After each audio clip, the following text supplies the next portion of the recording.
550 বছরের পুরনো ছাতনা রাজবাড়ির দুর্গাপুজোর প্রস্তুতি শুরু। রাজা ও রাজতন্ত্র কিছুই নেই, আর কিন্তু সেই প্রাচীন রীতিনীতি মেনে আজও চলে মায়ের আরাধনা।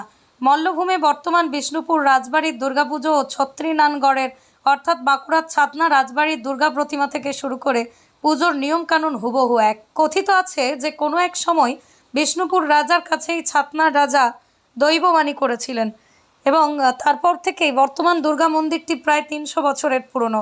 বর্তমানে এই মন্দিরটিতে বেশ কিছু সংস্কার করা হয়েছে। পুরনো ঐতিহ্যকে বজায় রেখে এই মন্দিরটি তৈরি করেছিলেন রানী আনন্দকুমারী। বিষ্ণুপুরের মল্ল রাজাদের তৈরি মন্দিরের মায়ের প্রতিমার সঙ্গে এখানকার প্রতিমার মিল রয়েছে। দেবীর বোধন হয় জিতাষ্টমীতে। নিয়ম অনুযায়ী আজও তোপধ্বনির মাধ্যমে সম্পন্ন হয় সন্ধি পুজো।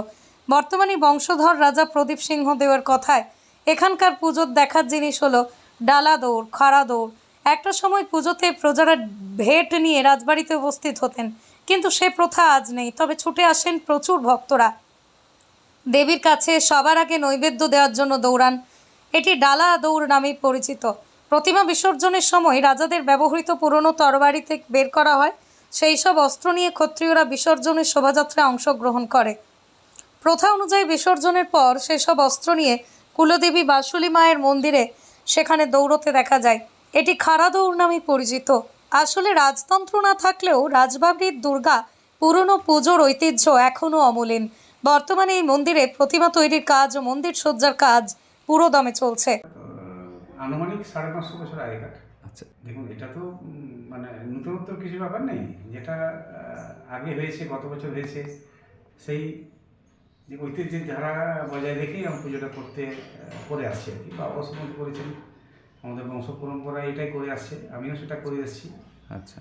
তবে এটা বলবো, আমাদের মন্দিরটা ভেঙে গেছিলো।